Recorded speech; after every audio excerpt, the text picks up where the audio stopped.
Welcome to Wednesday Insights. I greet you, dear village. Thank you for tuning in today and for taking a moment in your day to pause and receive the message this insight has for you. I'm sharing this insight with you after completing my first 72 hours fast earlier this week. It has been a profound experience to feel more deeply into what is hunger really, and secondly, to attune more deeply to what it truly means to care for my body, my mind, and my soul. As I was breaking fast, I had a conversation with a dear friend who showed some concern in regards to my fast. He shared that hunger is an important sign. It is the body's signal that it is time to eat and refuel. I agreed with him. I used to think like that too, and therefore never questioned the prompting to eat. Yes, hunger is an important signal. However, could what I perceive as hunger be something else? Which means I'm actually not feeding my body. I'm feeding a pattern. And how beneficial is that really for my body? I used to be hungry every 3 to 4 hours and made sure to answer the call every single time. Fortunately, I was becoming increasingly awake to choosing healthy food options as my body responded really poorly to sugar, gluten, and dairy. Otherwise, I would have been in much bigger trouble. When I woke up in the morning, I already felt a strong pull towards my first meal to kick off my day. The first time I got to really challenge hunger was in 2018. I had a gastric ulcer caused by pain medication after a tooth operation. For 7 months, I experienced a lot of pain. I couldn't follow my normal eating pattern as my stomach was highly sensitive to almost any foods. It became a real blessing in disguise. For the first time, I started to see through the fog of my pattern and realized I had been a slave to what I perceived as hunger for so many years. In the pain, I made contact to an old story still being recycled within me. I allowed myself to reconnect. I saw her. She was once the bulimic one and struggled deeply with her self-image. Her hunger for care, love, and appreciation. She silently and violently communicated through food and through eating. It was a place for her to express the void in her, a filling up to experience a split second of comfort and relief, and then emptying out, forcefully punishing self over and over again. I knew her and her pain really well. Over the years, she had moved into the background as I allowed for healing to take place. Her grip on me today, however, persisted in a very different yet invasive way.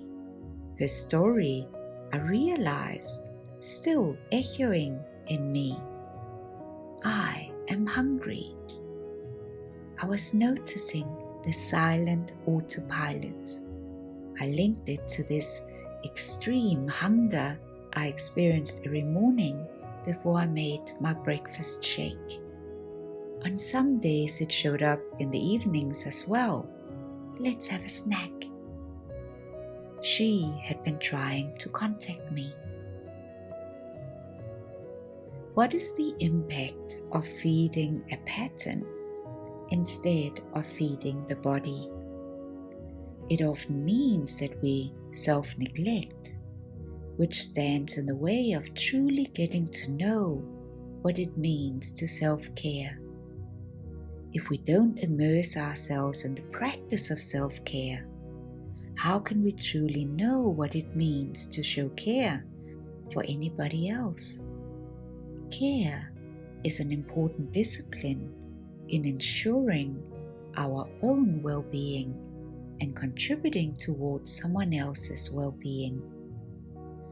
Only when all is well in our being can we truly show up in each of our roles as students, as parents, as teachers, as leaders, sons and daughters, sisters and brothers, and perform really, really well.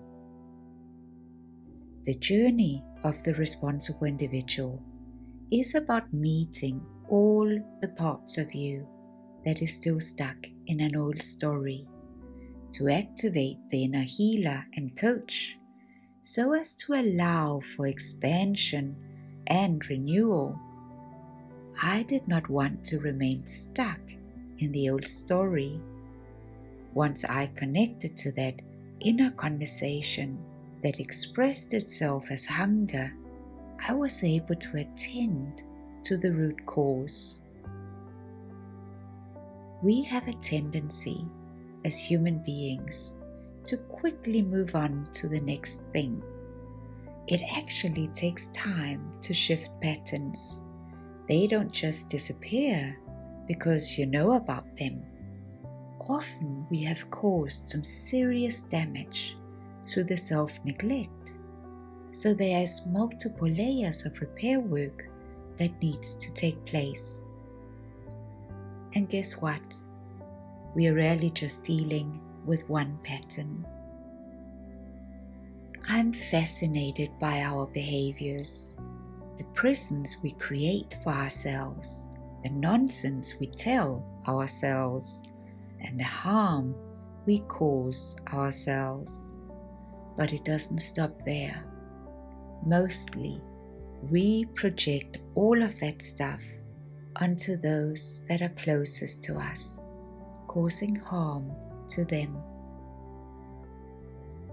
Are you ready to break up with the old energy, to call the bluff on that old story that you keep telling yourself?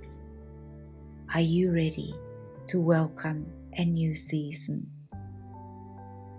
It is a continuous journey, and there's no doubt that for you and me to fully express our purpose, we have to be the one in charge, not our body, not our mind. In my 72-hour fasting exercise, I invited both my body and my mind into a more efficient partnership. It is one of many practices I have been exploring to fine-tune the recipe that works for me in my commitment to my physical, emotional, and spiritual well-being. We're all different. Our recipes will be different. This insight is not a promotion for fasting. It is an invitation to champion your well-being on every single level. These are some of the basics that applies to each of us. Firstly, commit yourself to building a self-leadership toolkit. Awaken the leader within you. Acquaint yourself with who in you speaks. Get to know who you are, and especially who you're not. Know that you are in charge. If you're not sure how to, committing yourself to a guided process can be a really good idea.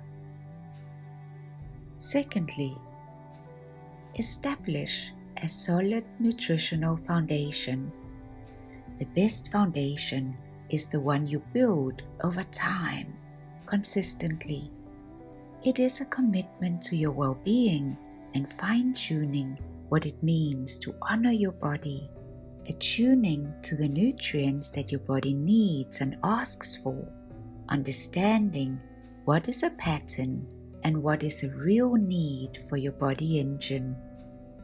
This requires that you are deeply committed to self-care, which builds and sustains your foundation, and that you catch any of the self-destructive patterns that threaten your well-being.